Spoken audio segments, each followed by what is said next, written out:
Jeune femme, après la séduction, le plaisir, c'est jusqu'à 16h, donc avec Maïté Sauvé, chercheuse en neurosciences, auteure de Être soi dans le plaisir, un livre qui est paru aux éditions Chiron. Vous avez également un article qui vous est consacré dans le Psychologie Magazine de ce mois-ci, avec Mathilde Seigné en couverture. Bel article aussi avec des témoignages. Le plaisir dans le couple. On en parle avec vous, vos témoignages aussi, 01 42 32 15 15, par courriel. Vous savez, après la séduction, donc on l'a vu, hein, séduction, il y a donc après la drague, on peut l'appeler la drague, la séduction, et pourtant ça n'est pas vraiment la drague, hein, la séduction, Maïté Sauvé. La drague, c'est quelque chose d'artificiel. Oui, ça se décrit comme ça en fait. Hein. La séduction, c'est une véritable approche et connaissance de l'autre et d'appréciation fine, subtile.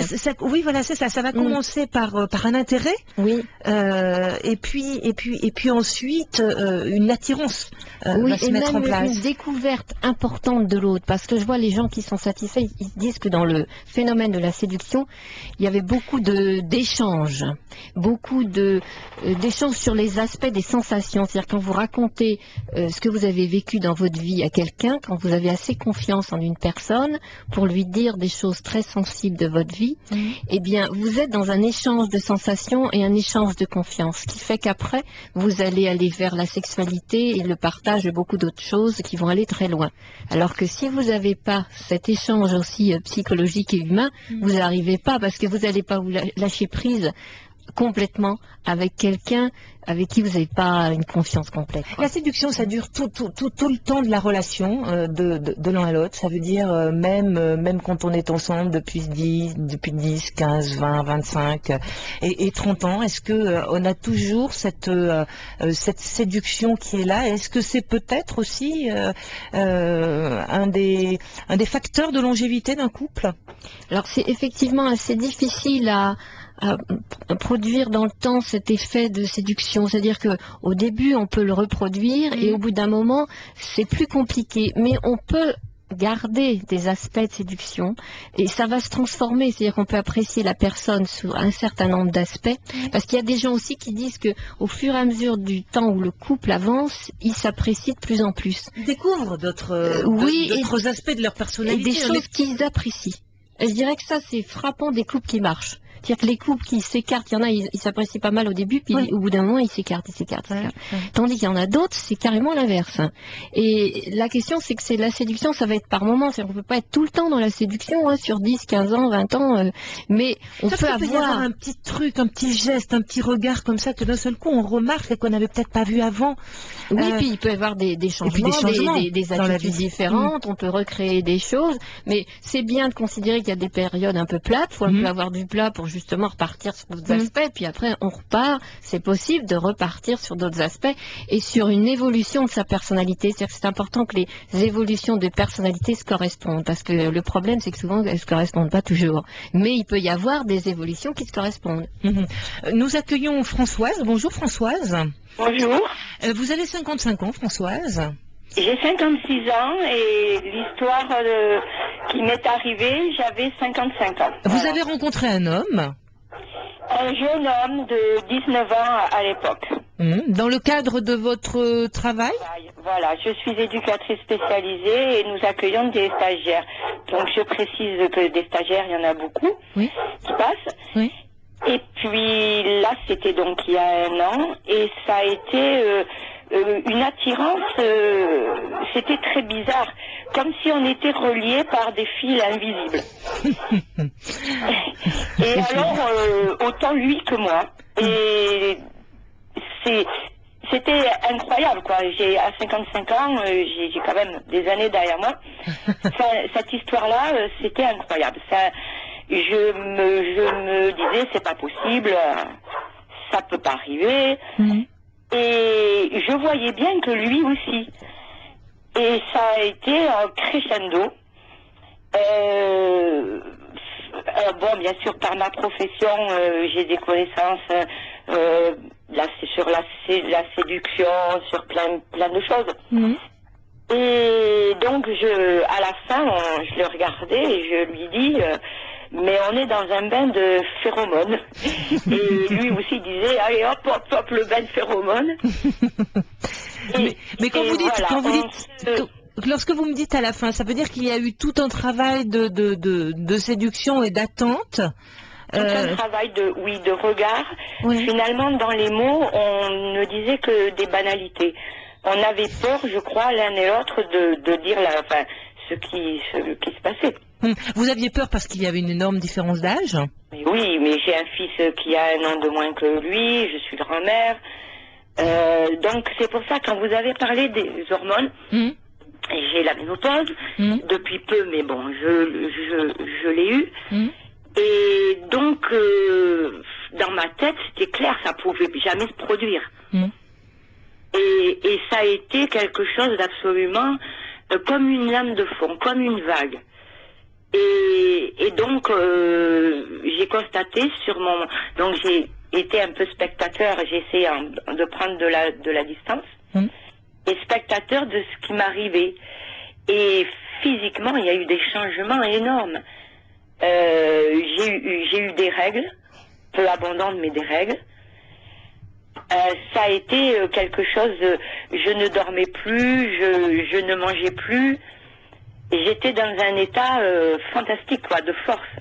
Vous vous êtes ressenti porté, complètement transcendé? Oui, ah oui. Alors bien sûr qu'il y avait le réel, il fallait assumer.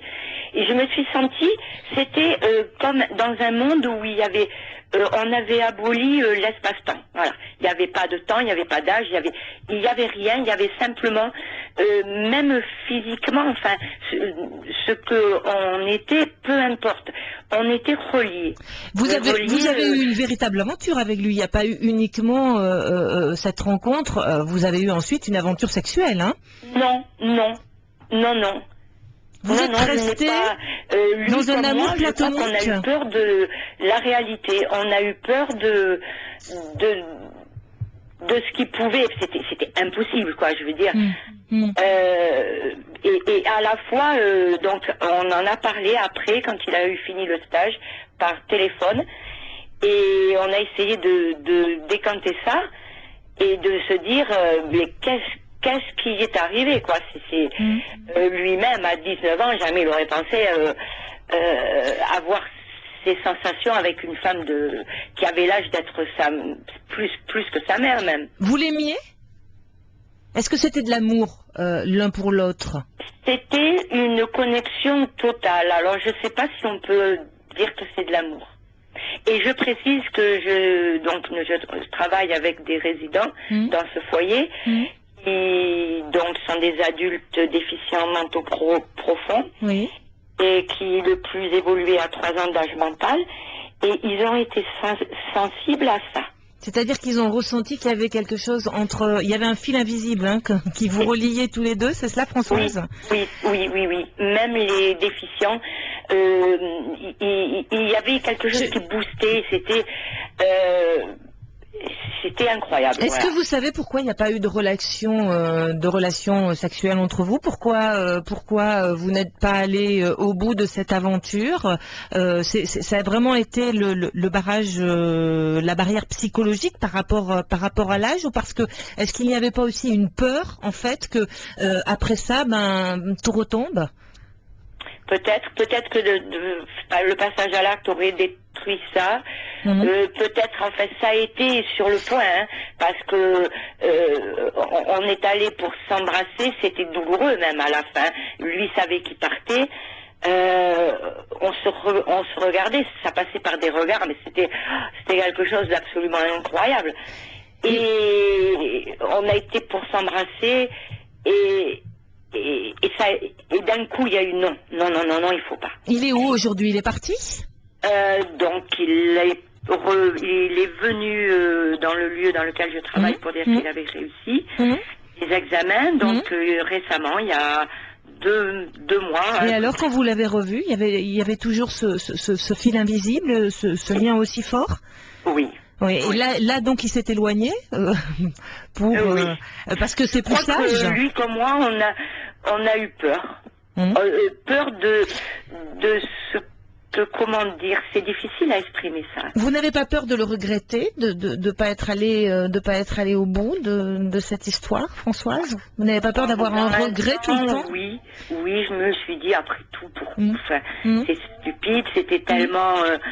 Et puis je me dis que c'est inscrit pour toujours, quoi. Toutes ces sensations, tout ce qu'on a vécu, je crois, c'est peu importe qu'il y ait eu du sexe ou pas dedans, c'était comme une fusion. C'était, alors bon, bien sûr qu'on a échangé, surtout puisque lui était en stage, donc il a fallu en formation, on a échangé sur des pathologies, sur des choses, mais c'est sûr qu'on employait des banalités, mais il y avait, c'est bizarre parce que je ressentais sa chaleur, et lui aussi, ça je sais, c'est sûr, quoi. Maïté Sauvé, il y a des fils invisibles, il y a une chaleur qui est là dans cette histoire entre Françoise et ce jeune homme. Oui, il y a décrit tout à fait, en fait, quand je parlais de la satisfaction, c'est ce que les gens décrivent à chaque fois. C'est ça, la satisfaction. En fait, il n'y a pas de relation là, sexuelle, et pourtant il y a une satisfaction. Oui, parce que c'est comme s'il y avait un vrai plaisir sans contact. Oui, bien sûr, on peut avoir énormément de plaisir. Il y a pas mal de gens qui décrivent ça. Et puis même dans diverses civilisations, il y en a qui cultivent ça aussi. Et effectivement, parce qu'il y a un passage, de toute façon, cette dame décrit ces réactions hormonales qui sont importantes. Donc ça prouve qu'il y a vraiment un effet très Elle essaie net. de l'expliquer, en fait. Oui, mais ça s'explique très simplement parce que, justement, quand je vous parlais de la montée de la dopamine, l'hormone du désir et du plaisir, cette personne a dû avoir une inondation hormonale non négligeable. Ça veut dire que c'est comme une jouissance sans acte physique? Oui, l'inondation de dopamine? Oui, entre autres, parce que, vous voyez, quand je parlais de l'enfant qui a un cadeau de Noël, eh bien, il n'y a pas de jouissance physique, donc c'est pareil. Sauf quand il déballe son cadeau. Oui, mais enfin, vous voyez, c'est vraiment la sensation de se recevoir un cadeau qui va donner un vrai plaisir. Donc, vous pouvez avoir quelqu'un à côté de vous qui vous satisfait énormément, avec lequel vous avez des connexions, et qui vous crée une réaction interne très importante. Et c'est ça qui est intéressant à travailler avant d'aller plus loin. Mais même si on ne va pas plus loin, il y a des gens qui décrivent une satisfaction élevée par ce biais-là, effectivement.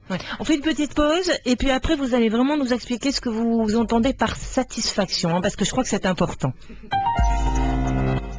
Sur Europe 1 tout l'été, vous avez la parole. Et un petit mot, monsieur, si vous me permettez. Réagissez à l'actualité. Moi, je voudrais réagir à propos de choses vraiment extraordinaires. Je ne suis pas d'accord. Poussez vos coups de gueule, interpellez la rédaction d'Europe 1. Vous n'allez pas me dire que ça va bien en France. Le 01 42 32 14 14 attend vos appels. Moi, je jette à la poubelle et j'ai l'impression que c'est ce qu'ils font avec nous. Parlez-nous, parlez-vous. Europe 1. Parlons-nous tous les midis à 13h15. La démocratie, où est-elle? Tous les soirs à partir de 18h. Algérie, été 62. Pour certains, le retour en France est inévitable. En France, je préfère mourir de la main des Arabes plutôt que d'être humilié là-bas. Les enfants refusent de croire que la guerre va les séparer. Cartouche gauloise. Vas-y pas, David. La France, il fait froid et les gens sont toujours tristes. Sélectionné au Festival de Cannes. Cartouche gauloise, un film de Mehdi Charef, actuellement au cinéma. Un partenariat Europe 1. Europe 1. Pascal Lafitte-Sarta. Avec Maïté Sauvé, chercheuse en neurosciences, auteure de Être soi dans le plaisir aux éditions Chiron. On a parlé de séduction, on est passé maintenant à la satisfaction et au plaisir. Satisfaction, Maïté Sauvé, qu'est-ce que vous entendez par satisfaction? Qu'est-ce que c'est que la satisfaction dans le couple? Parce qu'en fait, c'est le travail d'enquête que vous avez réalisé. C'est tout autour de la satisfaction au plus haut point du plaisir et de l'émotion. Alors en fait, j'ai interviewé beaucoup de personnes pour savoir s'il y avait des gens qui étaient satisfaits. Et il y a une proportion de la population qui se dit satisfaite. Donc j'ai interviewé satisfaite de sa relation à l'autre et de sa relation et de sa sexualité. Exactement. Voilà, c'est ça. C'est-à-dire que les gens, justement, moi au début, je me demandais ce qu'ils voulaient dire quand ils se sentaient vraiment très bien dans leur sexualité, dans la relation à l'autre, parce que c'était des définitions en plus très dithyrambiques, extraordinaires, etc. Ils employaient des adjectifs assez incroyables, quoi. Et puis je me suis rendu compte qu'il y avait une vraie réalité derrière cette notion de satisfaction. Il y a un moment donné, les gens se sentent satisfaits dans certaines conditions. Alors, qu'est-ce qui se passe? Déjà, ils disent tous qu'ils ont l'impression de rentrer dans un autre monde. On voyait déjà l'autre personne, elle disait qu'il y avait une connexion extraordinaire, etc. Même sans relation sexuelle, elle arrivait déjà à un niveau de satisfaction non négligeable. On le voit là à l'instant avec Françoise. Oui. Alors, en fait, ce qui se passe, c'est que quand on leur demande de comparer l'état dans lequel ils sont à l'heure actuelle et par rapport à ce qu'il y avait avant, ils disent qu'au niveau du plaisir, de leur bien-être aussi, mais même du plaisir sexuel, c'est de 1 à 50 ou de 1 à 100. Certains me disent même de 1 à 1000. C'est en fait parce que l'inondation hormonale est très importante. Enfin, c'est ce que j'ai compris derrière leurs propos. Mais donc, en résumé, on se sent satisfait quand au niveau sexuel, on vit complètement ce que son être peut exprimer et peut ressentir, et dans un rapport vraiment étroit avec l'autre. C'est-à-dire qu'ils ont défini une connaissance de l'autre aussi très étroite. C'est très intéressant parce que c'est à un moment donné de leur vie où ils arrivent à être dans une connexion quand même. C'est pas obligatoirement que ça va rester tout le temps, mais donc c'est un niveau très élevé. Alors une chose qui est très intéressante, c'est que il y a un homme par exemple qui décrit ça. Il dit qu'avant, quand il regardait un paysage, il se sentait à l'extérieur du paysage. Il le trouvait beau, mais c'est externe. Tandis que maintenant, eh bien, quand il regarde un paysage, il est à l'intérieur, et quand il fait l'amour avec une femme, il se sent complètement dans ses sensations. C'est exactement la même chose. Et beaucoup de personnes, en fait, quand ils ont une relation, eh bien, ne sont pas intégrées dans leurs sensations. Beaucoup d'hommes, particulièrement, quand ils ont des relations sexuelles, et on parlait de la séduction, du fait de la drague, eh bien là, les gens restent extérieurs. Donc, ils peuvent pas avoir une satisfaction qui va très loin, et même au niveau des orgasmes, des sensations des orgasmes, la différence est énorme, parce que l'orgasme de la personne satisfaite la prend des pieds à la tête. En fait, dans une insatisfaction, les sensations d'orgasme restent limitées au niveau des parties génitales. Tandis que, autrement, que ce soit homme ou femme, ils se sentent pris complètement par la sensation d'orgasme et le plaisir avant, parce qu'ils aiment rester longtemps dans le plaisir, et les hommes aussi, qu'on dit soi-disant aimer que la rapidité. Mais non, ceux qui sont satisfaits, ils décrivent beaucoup d'autres choses. Ils aiment un long plaisir, ils aiment monter progressivement dans le plaisir, dans l'acte lui-même, et l'aboutissement est beaucoup plus long au niveau orgasmique, et en plus leur libido est beaucoup plus importante aussi. Ce qui est assez étonnant, c'est que il y en a qui décrivent, pas mal d'hommes d'ailleurs, entre 40, 50, etc., une libido supérieure à ce qu'ils connaissaient quand ils étaient jeunes. Ça veut dire que cette satisfaction, en fait, c'est comme la séduction, c'est un apprentissage, c'est une connaissance de soi avant aussi de connaître l'autre. Oui, bah c'est un apprentissage qu'on fait progressivement éventuellement dans la vie, parce qu'il y en a qui, quand même, on est malgré tout une majorité à se tromper un peu, puisque c'est pas tout le monde qui trouve une voie qui lui correspond, hein. Mais donc, ces gens-là n'ont pas trouvé la satisfaction tout de suite. C'est une expérience, une autre, il y a eu des erreurs et des tâtonnements. Et puis au bout d'un moment, ils se sont rendus compte, par exemple les hommes, se sont rendus compte qu'on leur racontait beaucoup de bêtises sur la sexualité masculine. On les mettait tout le temps dans la performance, etc. Et c'est terrible d'être dans la performance. Donc s'ils sont dans la performance, ils ne sont pas dans le plaisir. Les élans parfois. Hein. Ah oui, puis justement, ils ont la peur de ne pas satisfaire, etc. C'est pour ça qu'ils sont en retrait, qu'ils sont dans l'attente, ils attendent de voir si leur partenaire est satisfaite ou satisfait. Et en fait, alors c'est souvent des hommes à partir d'une quarantaine d'années, parce que le potentiel de l'homme change, hein, le désir n'est plus le même, c'est-à-dire que la fonction de l'érection n'est plus la même, elle ne se fait pas toujours aussi bien. Encore 40 ans, bon, il y a encore des pulsions, mais à l'arrivée vers 50 ans, ça devient plus compliqué. Donc bref, l'homme se sent différent. Et sa sensibilité physique décroît, les messages passent moins bien entre le sexe et le cerveau, par exemple. Hein. Donc la vue est un effet d'excitant très limité. C'est-à-dire qu'on fait croire que c'est la vue qui va faire réagir au maximum l'homme. Or, c'est le toucher. C'est le toucher, voilà. Et même quand il est jeune, c'est-à-dire quand il est jeune, bon, quelquefois c'est très rapide, enfin, il mélange un peu tout, donc bon. Mais justement, les jeunes vont avoir une activité souvent très active, mais pas très calculée, je dirais. Et en vieillissant, donc les hommes s'entendent beaucoup de choses dans leur tête, ils se posent beaucoup de questions. Bon, bref. Alors là, ils vont rechercher le désir, ils vont comprendre qu'il faut beaucoup de désir, c'est-à-dire qu'ils vont faire monter leur taux hormonal. Au lieu de chercher le Viagra, en fait, on peut faire monter son taux hormonal de manière très élevée en justement s'intéressant à une personne, donc ils découvrent certains tout seuls, c'est ça l'avantage, ceux qui arrivent à aller au-delà des idées, comme ils disent, complètement erronées de la société ou des fausses idées, enfin il y a plein de mots différents mis par les hommes, où beaucoup disent des conneries parce qu'ils en ont marre qu'on les mette dans un schéma. Bon, alors, ils vont voir qu'il faut qu'ils cultivent le désir, ils vont être très attirés par la féminité, ils vont être beaucoup plus sensibles, on voit que les hommes en vieillissant sont très sensibles à la féminité, donc ils vont ressentir beaucoup de choses, ils vont faire très attention à leur approche, et puis ils vont avoir besoin de trouver une connexion avec une personne pour pouvoir être eux-mêmes, parce que finalement, beaucoup de personnes n'ont jamais été elles-mêmes. Les femmes et les hommes arrivés à un certain âge se rendent compte qu'ils ont fait des choix qui étaient liés à leur éducation, etc., mais pas à leur personnalité. Qu'ils jouaient des rôles et qu'ils n'étaient pas forcément eux-mêmes. Et alors là, les gens en ont tous un petit peu marre de ne pas avoir été eux-mêmes, donc ils ont envie ensemble de se trouver, et ils se racontent justement leurs difficultés, etc., donc ils se font confiance, et puis ils progressent, et alors ils vont faire des choses qui sont essentielles, parce qu'on parlait du vieillissement du couple, par exemple, eh bien, beaucoup d'hommes aimeraient que les femmes les caressent, et beaucoup de femmes refusent. De caresser les hommes? Ah oui. Et la majorité d'hommes m'ont dit qu'un des gros problèmes en vieillissant, c'est qu'ils avaient besoin de caresses physiques sur le corps, sur les parties génitales.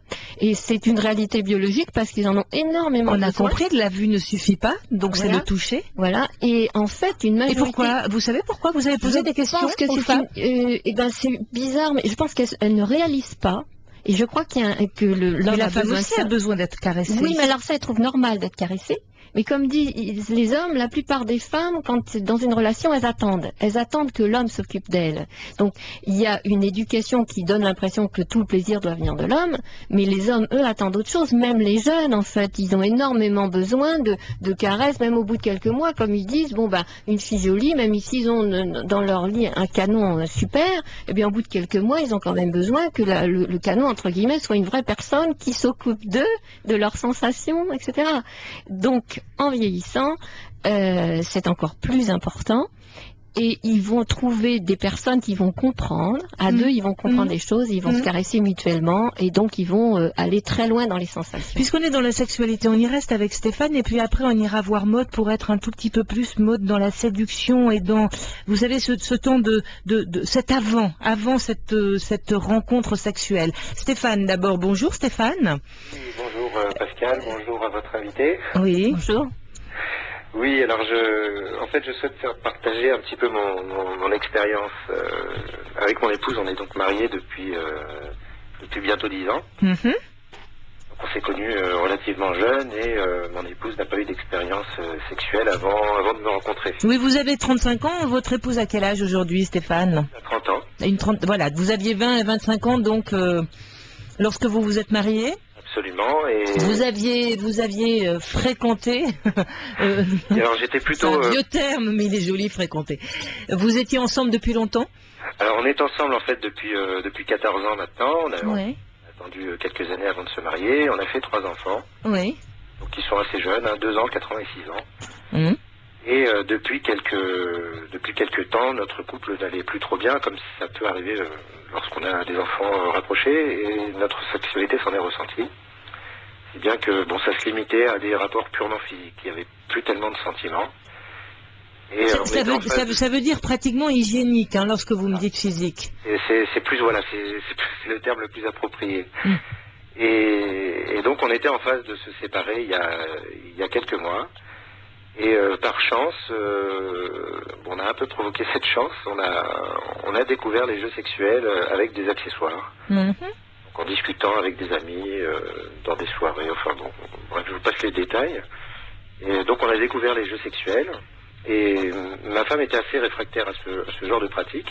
J'en avais entendu parler, j'avais eu quelques petites expériences, mais sans aller jamais très loin. Ce sont les sextoys dont on parle beaucoup. Très à la mode. Très à la mode, oui. On s'est amusé à aller regarder un petit peu sur Internet au départ pour rigoler, et puis j'ai fait la surprise, c'était qui tout double, j'ai fait la surprise d'acheter un sextoy à mon épouse, un vibromasseur pour être plus précis, assez réaliste d'ailleurs. Oui. Et on a commencé petit, parce qu'il y a quand même des objets assez délirants sur ce genre de... Et ma foi, depuis, donc ça fait maintenant 6 mois qu'on pratique des jeux avec ce type d'accessoires, des menottes, Ouais. Et ça a complètement remis votre couple d'aplomb? Alors ça a non seulement remis notre couple d'aplomb, on avait déjà 3 enfants, c'est assez difficile à gérer. Ma femme s'étant arrêtée de travailler pour s'occuper des enfants, et elle s'en sort très bien. Mais ça a non seulement remis notre couple d'aplomb, mais on envisage même de faire un 4e enfant dans les mois à venir. D'accord, ça a plus que remis votre couple d'aplomb, cette histoire-là.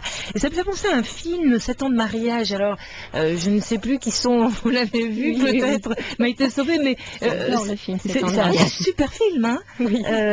Et c'est vrai, alors, c'est Catherine Fro qui interprète, et puis un des inconnus, oui, c'est ça, ouais. voilà, je n'ai plus le nom là, voilà, Didier Bourdon. Bourdon, voilà, merci de me souffler, le nom. Et c'est un peu cette histoire que nous confie Stéphane à l'instant, c'est-à-dire que c'est un couple qui va plus très bien et qui va retrouver une complicité en passant par les sextoys, par l'amour, et puis ça va cette sexualité va redonner du dynamisme à l'amour, parce que je suppose, Stéphane, que si vous parlez aujourd'hui d'un 4e enfant, c'est que l'amour, hormis l'amour physique, les sentiments que vous avez ensemble ont été renforcés par cette redécouverte physique qu'il y a eu entre vous. Et, absolument, et ce qui est très drôle dans tout ça, c'est que précisément on a regardé ce film ensemble, ça a été un peu le point de départ. On a fait une soirée vidéo avec des amis, on a vu ce film-là, on était pliés en 4. Oui. C'est tordant, et on l'a vu, bon, c'était une soirée un petit peu arrosée, je vous avoue. Oui, qu'importe. C'est parti un peu de là, c'est parti un petit peu de cette histoire de Didier Bourdon et de Catherine Fro. Et je dirais, bon, j'ai pas de ressemblance physique avec Didier Bourdon, mais dans l'attitude, Catherine Fro est assez comparable à mon épouse, et moi je suis assez comparable à Didier Bourdon. Ouais, ça veut dire qu'elle est allée la première fois, vous lui avez offert un sextoys, mais est-ce qu'elle est allée dans les magasins entortillés dans un grand ciré avec des lunettes noires, un foulard sur la tête, surtout pour qu'on ne la reconnaisse pas? C'est pas évident quand on n'a jamais mis les pieds dans un magasin de ce type, de faire la démarche. Moi je comprends en fait le petit cadeau que vous avez offert avec voilà. Alors c'est un petit peu ça, sauf que bon, elle a pas mis le foulard, en fait on a joué les touristes, parce qu'on est allé dans un quartier rue Saint-Denis, pour être plus précis. Oui.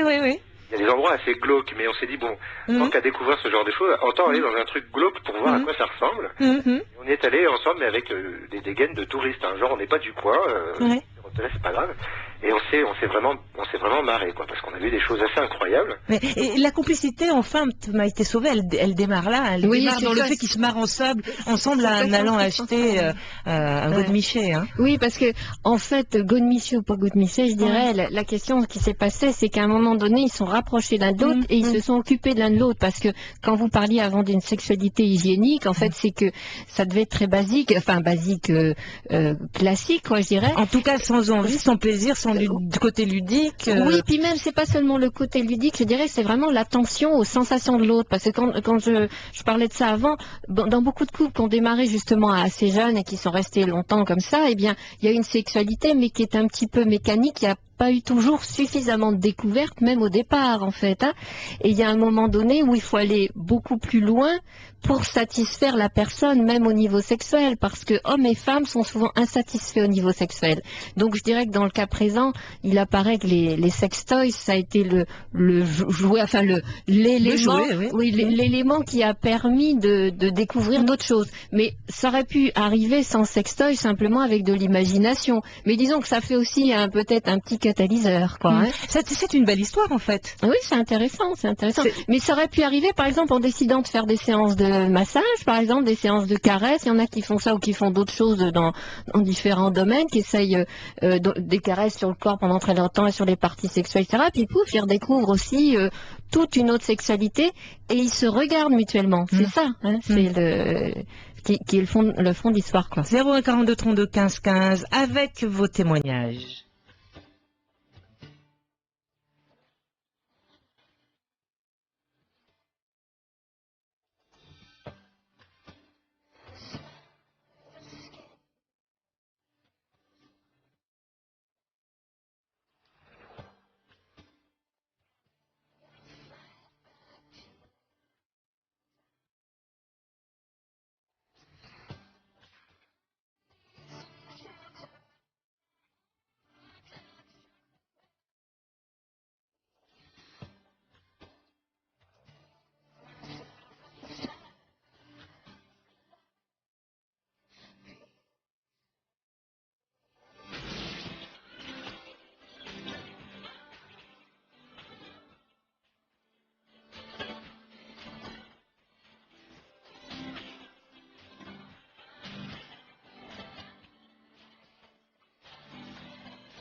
Girls Don't Cry, c'était Fergie à l'instant.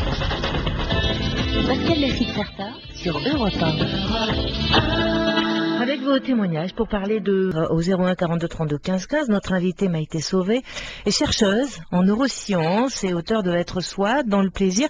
Nous accueillons Maude avec nous. Bonjour Maude. Bonjour.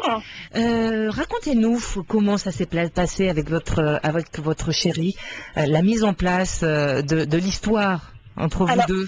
Je suis partie de très très bas, c'est-à-dire que j'étais dans une de très bas. J'étais dans une relation qui se passait plutôt très mal, où je m'entendais pas du tout avec la personne avec qui j'étais, et je m'entendais tellement pas avec elle sur tous les plans que j'étais totalement, moi qui étais plutôt une fille bonne vivante, gourmande, voilà, et ben j'étais complètement coincée, mais complètement.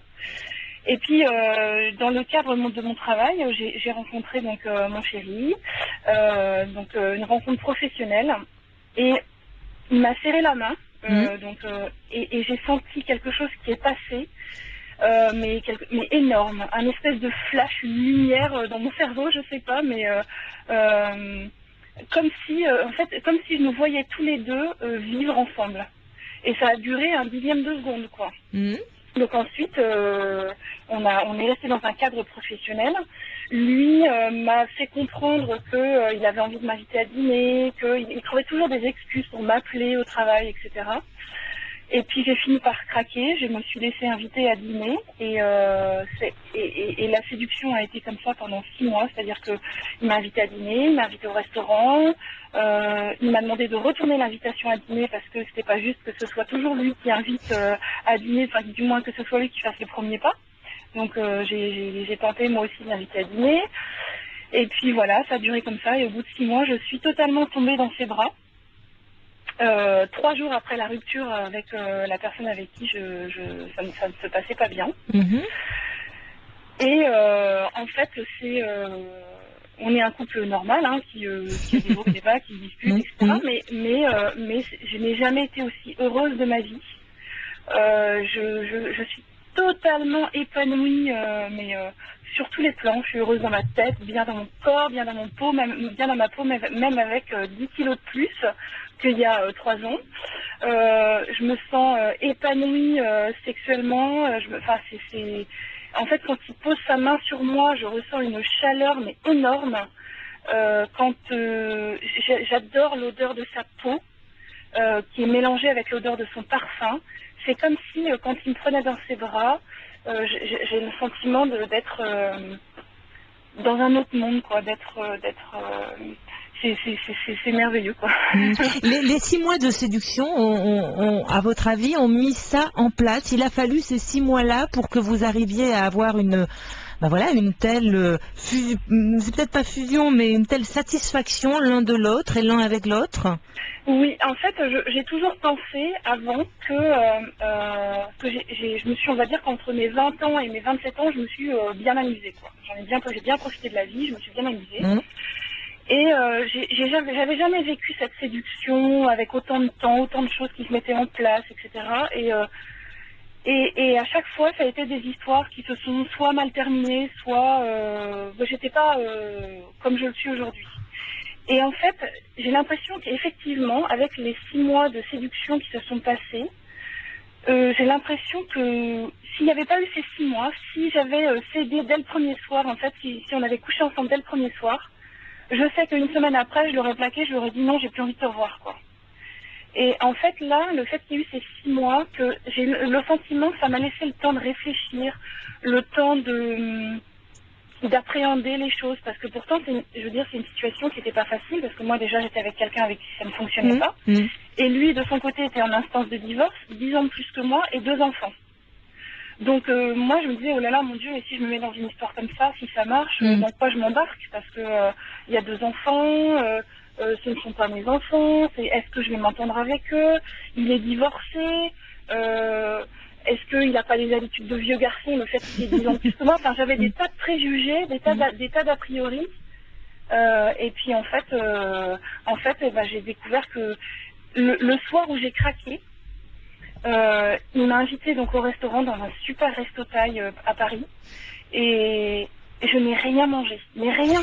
Je n'ai rien pu avaler parce que je ne pouvais pas détacher mon regard de lui, et lui, même chose, il avait du mal à détacher son regard de moi, et je n'ai rien pu avaler, rien. J'étais totalement figée, quoi. Et la satisfaction, elle a été immédiate ce premier soir-là? Immédiate. Le moment où il a posé sa main sur moi, j'ai ressenti une décharge électrique. J'ai le cœur qui s'est mis à battre la chamade. Je ressens, même encore maintenant, je ressens une énorme chaleur. Sa main, j'ai toujours le sentiment que sa main est brûlante. Maïté Sauvé, que disent les gens comme ça, qui se disent satisfaits comme c'est exactement comme ça. C'est marrant parce que je trouve qu'elle décrit ça très bien en plus. Oui. Parce que tous les éléments y sont, quoi. Enfin, ce qu'elle décrit dans la phase d'approche, quoi. Hein. Donc c'est drôle parce que toutes les personnes disent la même chose. Cette histoire de flash, de chaleur permanente. C'est pour ça que tout à l'heure, je disais qu'il y a des personnes qui ne vous correspondent pas et qui vous feront jamais cet effet-là. Pourquoi? Là, ça reste quand même un mystère. Mais heureusement, parce que si on n'avait pas, ce serait dommage. Hein. Donc c'est très intéressant parce que on voit que cette approche l'a complètement changé d'orientation dans sa vie. Oui, parce qu'elle décrit effectivement très très bien sa relation à l'homme avant, au bout d'une semaine, et elle le sait, même cet homme-là, s'il n'y avait pas eu ces 6 mois-là, ces 6 mois d'approche, de connaissance, parce que en fait, ce que ne dit pas Maud, mais ce qui se fait inconsciemment, c'est qu'on apprend à se connaître intimement pendant 6 mois, tout à fait. en mangeant ensemble, en se regardant, en se parlant. Voilà, c'est ça.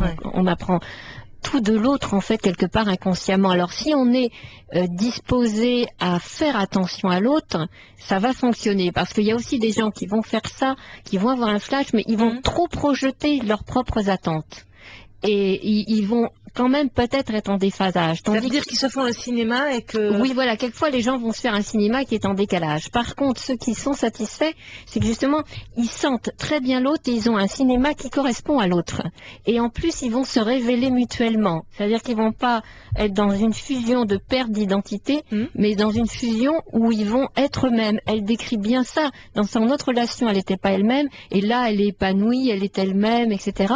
C'est donc, elle a de l'espace, je dirais, elle a une personne qui lui la pousse à être elle-même. C'est donc que sur la sexualité, la personne aussi a des gestes et une attitude physique qui lui correspond et qui permet de réveiller ses sensations, réveiller ce qu'elle est, ce qui n'était certainement pas le cas auparavant. Donc c'est à tous les niveaux en fait que ça se produit, quoi. Vos témoignages par courriel, par téléphone, c'est jusqu'à 16h.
Lerita Mitsutro avec Ding Ding Dong. Europe 1, Pascal Laffitte-Certa. Homme-femme de la séduction au plaisir.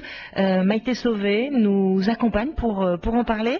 Qu'est-ce qui fait plaisir, Maïté Sauvé? On a beaucoup parlé de satisfaction, mais juste qu'est-ce qui fait qu'est-ce qui fait plaisir? Alors au niveau sexuel, par exemple. Par exemple.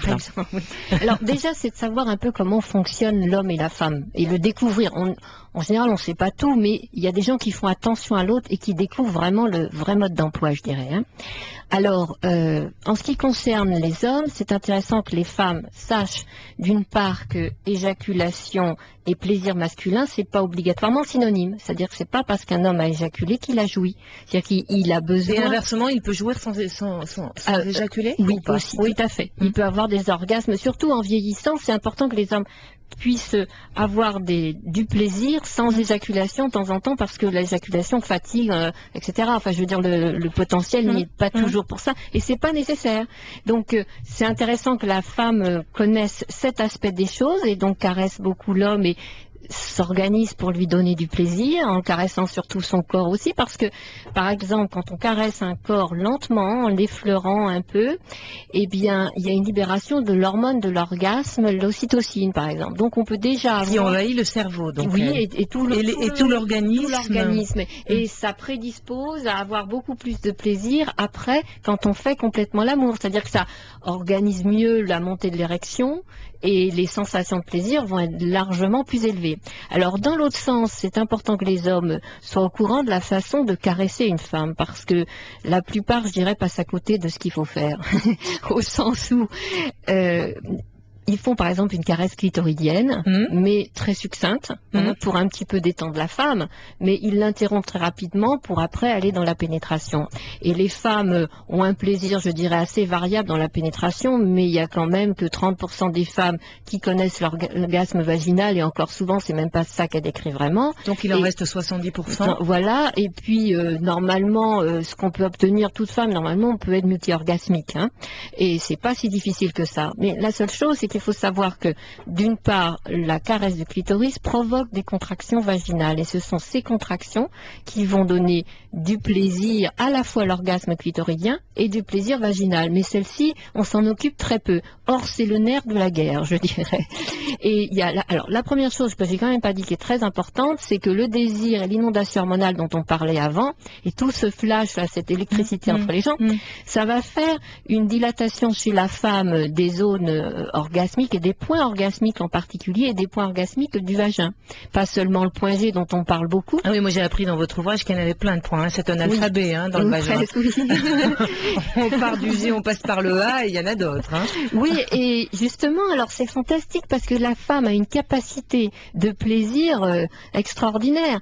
Et c'est très bizarre que justement on ne puisse pas gérer ça à l'heure actuelle, c'est qu'on s'organise très mal. Parce que, en fait, ce qui se passe, c'est que l'homme, avec son mouvement de va-et-vient, a un mouvement aléatoire. Et pour faire réagir un point, par exemple, particulier, comme si par exemple, si on veut faire réagir le clitoris, on sait qu'on passe très vite à côté. À l'intérieur du vagin, je dirais que c'est encore pire.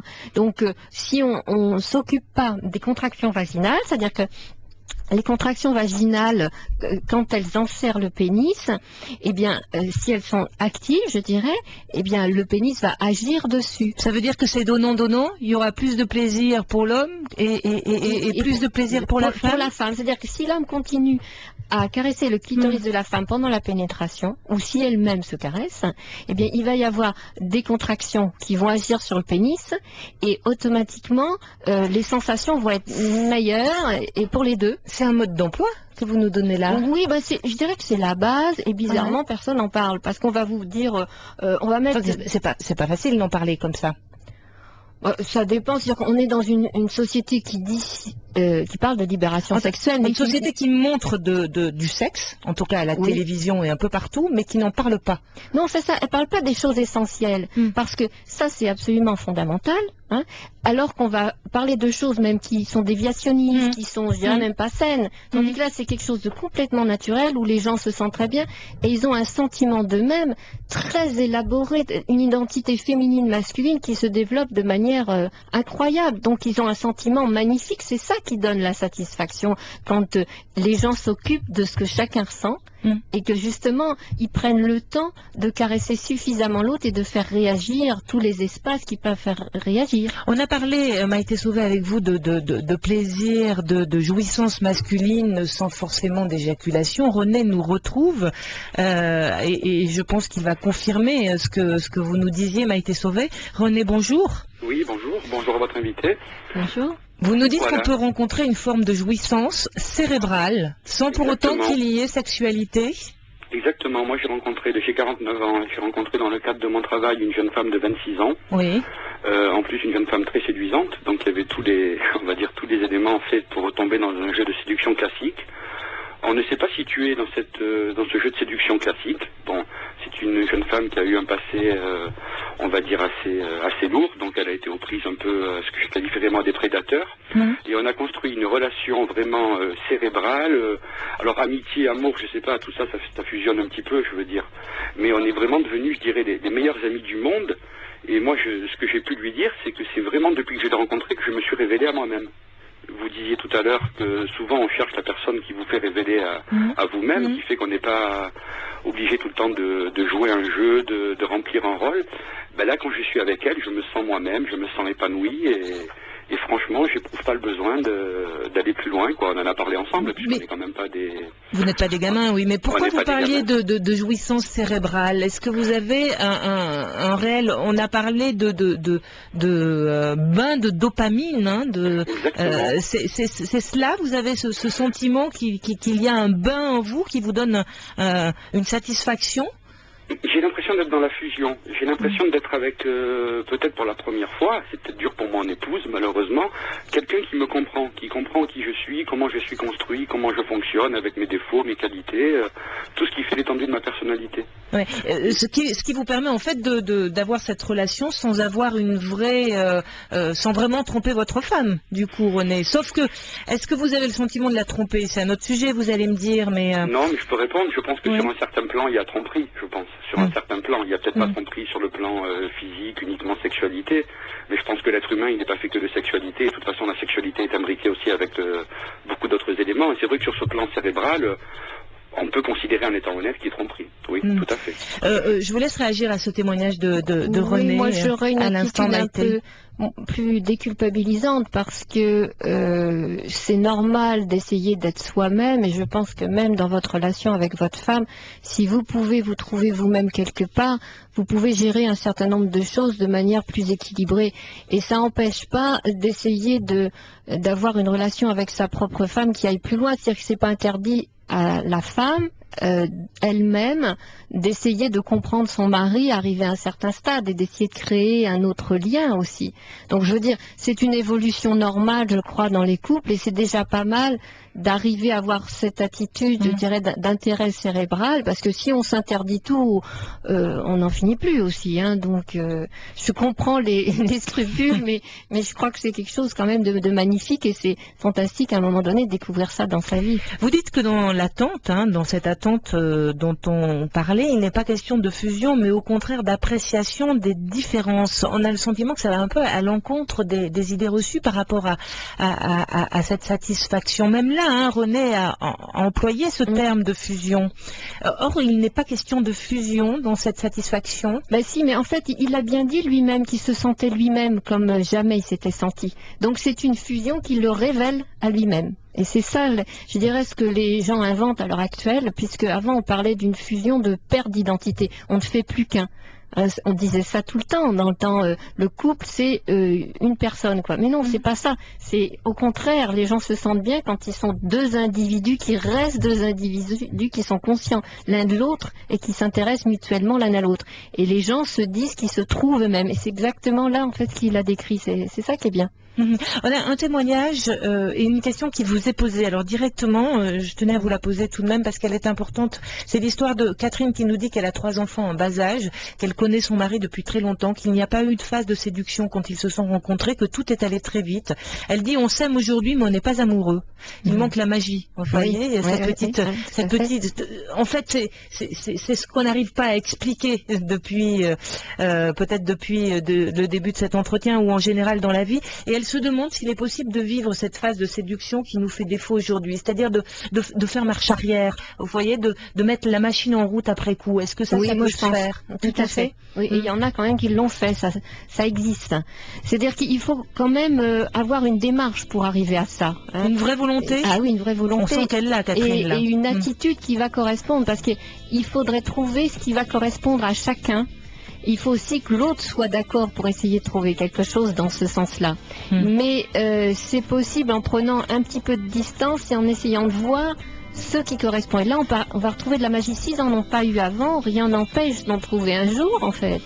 Mais il faut aller, par exemple, aller vers des caresses, des massages, des choses qui vont sortir de l'ordinaire. Apprendre à se redécouvrir. Voilà, dans l'approche, parce que ceux qui parlaient de sex toys tout à l'heure, là, eh bien, ils ont une nouvelle découverte en utilisant sex toys, mais on peut faire une nouvelle découverte avec vraiment autre chose. Merci beaucoup Maïté Sauvé pour toutes ces informations. Être soi dans le plaisir, la satisfaction au plus haut point du plaisir et de l'émotion. Le livre apparu aux éditions Chiron. Il est très clair et il est très bien fait. Merci beaucoup. On parlera d'amour encore lundi, mais du premier amour, voilà, de se souvenir. Il paraît que 99% des gens se souviennent de leur premier amour. Bon week-end avec tous, avec Europe 1. Il est 16h et c'est le Flash.